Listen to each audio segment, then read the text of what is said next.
Aviso: o intuito desse vídeo é ensinar e explorar a ciência. Não te impeço de tentar, mas qualquer tentativa de recriação que possa levar a algum dano será de sua responsabilidade. Aviso dado, vamos para o vídeo.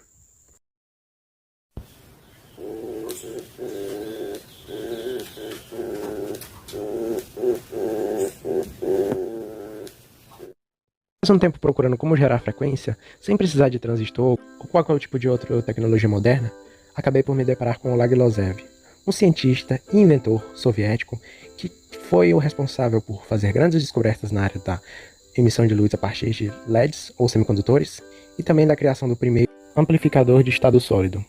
A sua invenção, apesar de ter uma funcionalidade bastante útil, não foi reconhecida, pelo fato de, naquela época, darem mais importância aos tubos de vácuo, e essa nova tecnologia ainda estava para emergir. Esse dispositivo funciona como fenômeno da resistência negativa, um fenômeno da área dos semicondutores e a capacidade de um material permitir uma maior passagem de corrente conforme a sua voltagem ou tensão for aumentada. Isso dá origem à zona de resistência, que é o período em que o material resiste à passagem de corrente, e à zona de abertura, período em que o material permite uma maior passagem de corrente ou chegar no seu limite de tensão, ou a voltagem que é necessária para abrir o fluxo de corrente. Ou seja, o material se comporta como uma válvula, permitindo o controle de corrente a partir da voltagem. E utilizando desse princípio, eu fui capaz de produzir um dispositivo que gerasse com frequências moduladas a partir da alteração da capacitância de um capacitor. Ou seja, quanto maior fosse a capacitância, maior seria o período ao capacitor chegar na voltagem de quebra, ou a zona de abertura. Conseguindo assim utilizar esse princípio para modular a frequência, que pode variar de 60 Hz ou menos até centenas de MHz ou frequências de rádio, possibilitando assim a produção de frequências ultrassônicas ou acima da capacidade auditiva humana. Para fazer esse circuito eu utilizei zinco extraído de uma bateria de zinco e carbono, uma pequena pelota e enchei, pozinho de zinco e essa pequena arruela de prego de telha para fazer um pequeno teste pelo fato dela possuir uma grande quantidade de zinco galvanizado em sua superfície. Isso, peguei as duas peças e uma moeda para botar o pó de zinco em cima e botei um arame. Eu botei no chão com o pó de zinco em cima e comecei a esquentar com maçarico.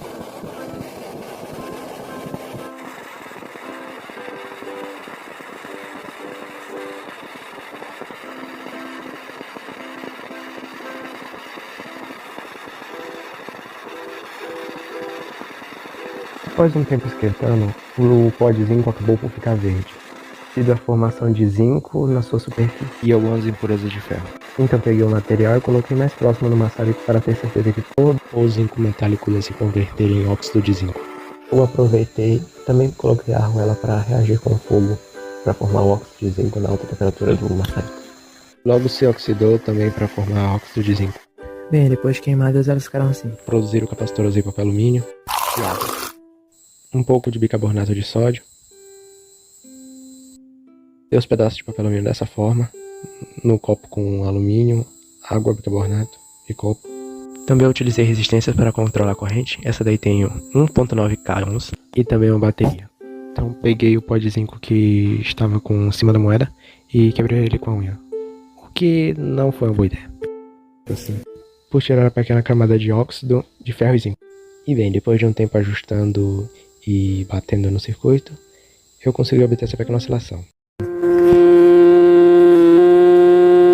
Se você olhar essa frequência em alguma espécie de osciloscópio ou alguma espécie de aparelho que possa medir os vales e os picos da frequência, você irá ver o período de carga e descarga, que corresponde aos picos e vales, gerando assim uma frequência alternada, apenas com a capacitância do capacitor. Após algumas tentativas e ajustes, eu também consegui obter uma espécie de oscilação com a arruela do prego de telhado. E após isso eu construí uma espécie de interruptor para produzir uma espécie de piano ou algo do tipo. Utilizando garrafa PET, que eu cortei um pedacinho, fios, papel alumínio e um pouquinho da boa e velha Durex.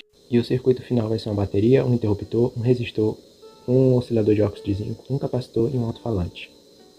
Assim. Bem, após obter uma oscilação decente aqui, né? Nesse nosso circuito aqui, eu consigo mudar a frequência só puxando aqui.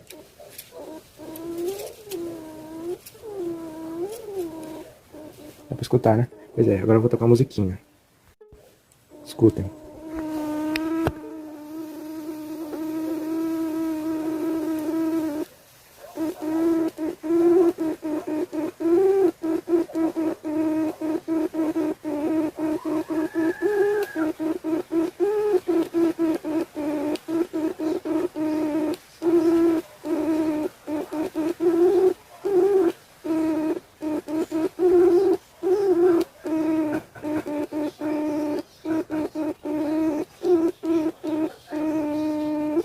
Valeu por assistir o vídeo e eu vou ficando por aqui.